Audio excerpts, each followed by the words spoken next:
Hello, my good friends.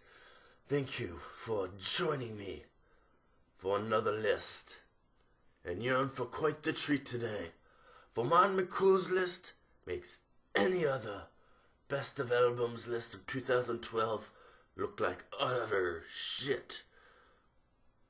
Yes, even your own. I have checked out your RateYourMusic account. Terrible list. Terrible. Anyways, Mon has been working on this one quite hard.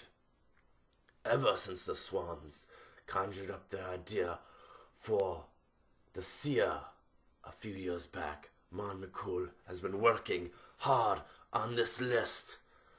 Which I guess that's kind of impossible since, it's just the albums that were in 2012. Anyway, Swans didn't make the list, so who cares? Spoiler alert! Oh wait, I'm supposed to say the spoiler alert before I say they didn't make the list. Oh well. At least Mon McCool actually finalized this list before 2012 ended. Some people came out with their lists in November. Why do people do that? There's 30 more days for albums to come out after then.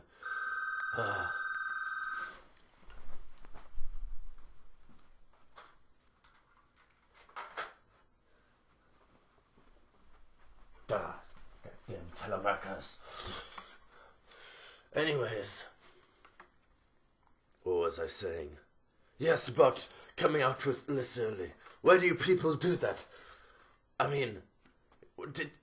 Could you really not wait for the My Bloody Valentine album to come out? Which I guess that didn't really come out, so it doesn't really matter anyways. But that Burial EP did happen to come out and squeak its way into the end of the year, not making on to anybody's list really. And it did make it onto this list anyways, so goddamn cold. But yeah, that Burial EP didn't make it onto this list either, so spoiler alert. Oh shit, I'm supposed to say that before I reveal it. Oh man, god damn it. Just play the footage. Jesus. Number 30.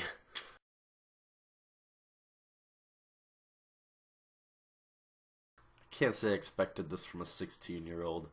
On Oxycotton, Haleek Maul receives some help from several Clams Casino-esque beat makers, and he spits out some of the most disturbingly dark rhymes that makes Oxycotton worthy of having that torso of the Aphex Twin come to daddy satanic creature featured on its cover, as well as being worthy of my number 30 spot on this list.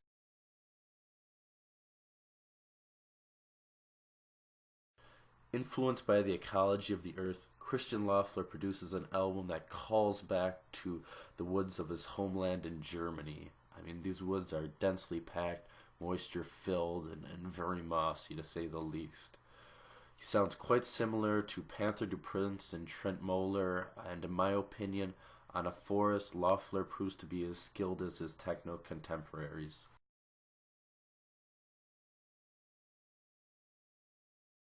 I don't know if Vivaldi's Four Seasons is deserving of its recognition today. I guess that's kind of a thing that's to be debated amongst classical enthusiasts, and as much as I do enjoy listening to classical music, I am nowhere near an expert. However, Max Richter's Recomposed version of this Baroque work is something quite different. He reconstructs the suites in a manner that he sees fit.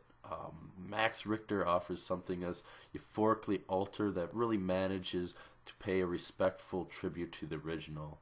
To say the least, this is a very cool listen to those who are curious to try it out.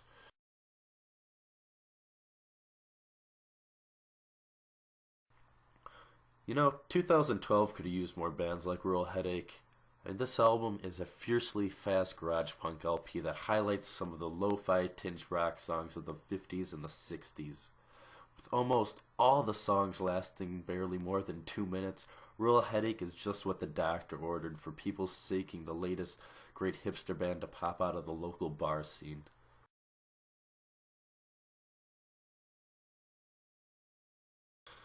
Well, my friend Skipping Boy could probably describe Title Fight's Floral Green better than I, because He was the one who introduced me to this awesome 90s punk band, who's, I guess, kind of like in the emo category too.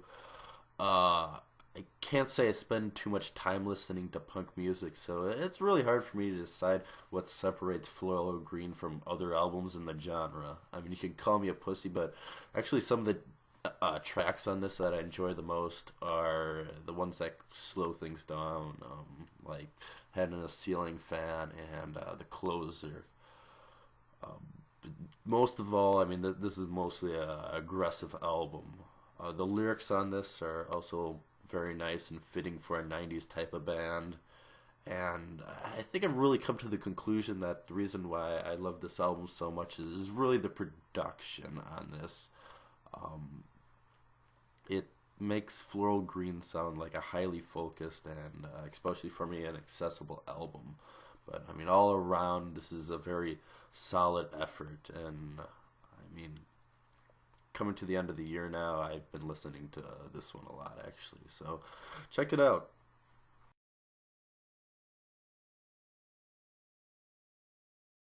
Okay, I had way too much fun with this album not to include it on the list.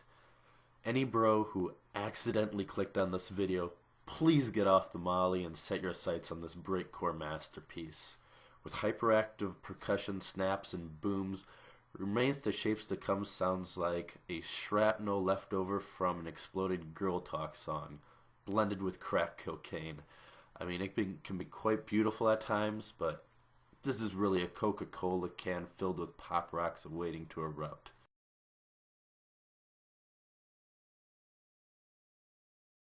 Hope I don't have a bias towards this one because Elle Varner did happen to perform at my school in California.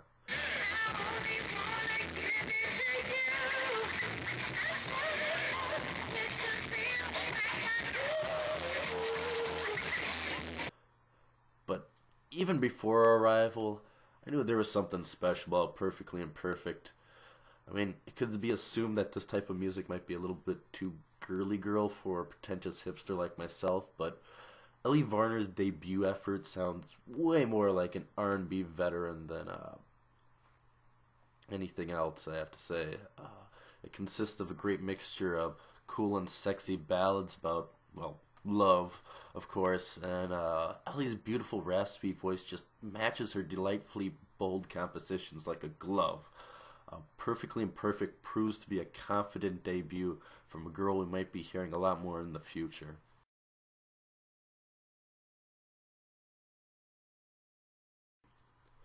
Okay, it's hard to imagine that a 16-track house album could sound very interesting. Especially when each song spans 6 minutes. But what the last installment in the Altered Natives Tenement Yard series has to offer is both fun, intimate, and sarcastic. I would recommend this to any of you late-night clubbers who expect an all-you-can-eat dinner when you hit the dance floor. A lot of variety on this one. It's a good time.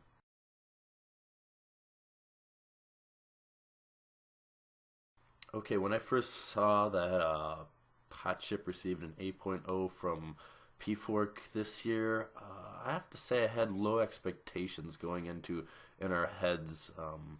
Since Hot Chip's historically been a highly praised group by all media sources, especially Pitchfork. But I actually ended up putting on my dancing shoes numerous times for this.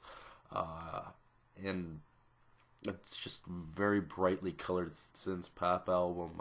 Even more so than usual for Hot Chip. I really can't say it's revolutionary nor challenging. It's just Alexis Taylor and the rest of Hot Chip having a grand old time doing what they do best.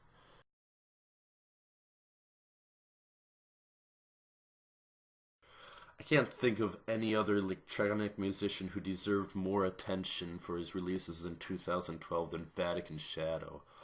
He has this kind of creepy premise of being inspired by affairs in modern warfare.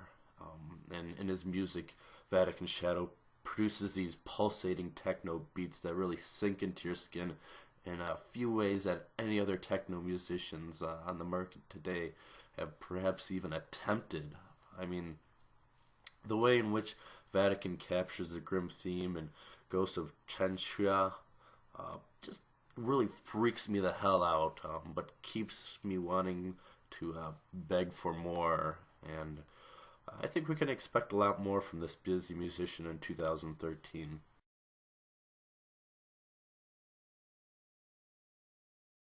Alright, everybody saw this one coming. I mean, with a few great LPs already under their belt in 2010 and 2011, I mean, it was inevitable that the Cloud Nothings would come out with a solid album that would garner the attention of the indie sphere. I mean, especially with the almighty Beanie by their side.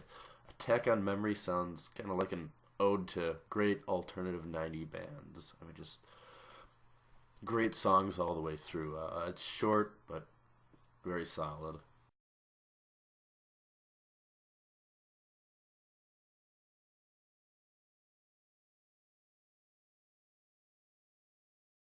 Okay, this had to be my favorite young aspiring musician from 2012 because, I mean, Arrange, he was on one hell of a roll, and I think he found himself as a musician. My favorite album of his that came out this year was probably New Memory, but I mean, just about all his material was great, so I couldn't include one. Um, he's a multi-instrumentalist, and kind of as a multi-instrumentalist, he plays piano, guitar, he has some programming skills, and he creates these gentle tunes that are blanketed with kind of a chilled feeling of winter.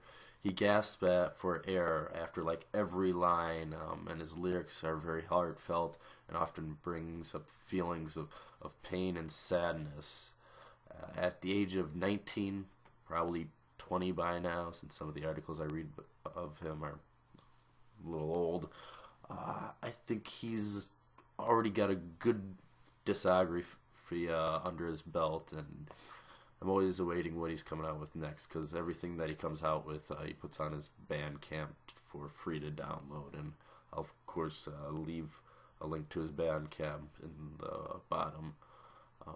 He actually kind of reminds me a little bit of the Microphones, if that guy went a little more electronic.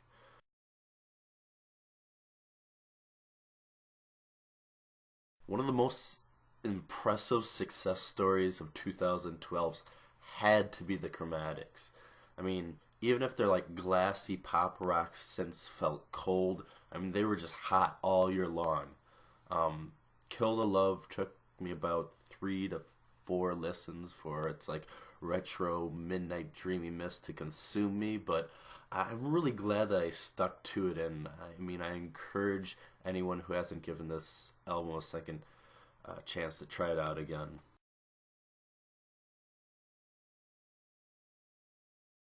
2012 was just a great year for late night driving tunes, and that would be including that Kill for Love album I just mentioned a moment ago. But in my opinion, Robert Hood's bleak minimal techno soundscapes and Motor Nighttime World Volume 3 took top honors. I mean, too often we find older musicians becoming less creative as they grow older, but this founding member of Detroit techno shows no sign of slowing down. In my mind, this album is a neon lit adaptation of a future Detroit, and while I'm at the wheel of it, I mean, it's just very haunting yet a very slick ride at the same time.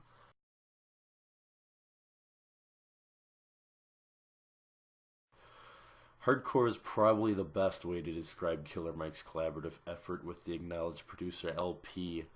It sounds a bit more revolutionary than your typical southern rap album, but rap music, which I guess in this case is an acronym for rebellious African people music, is poetry on beast mode, to say the least. I mean, this is one of those albums that is deserving of the title Game Changer. Dear Lord, stop this list.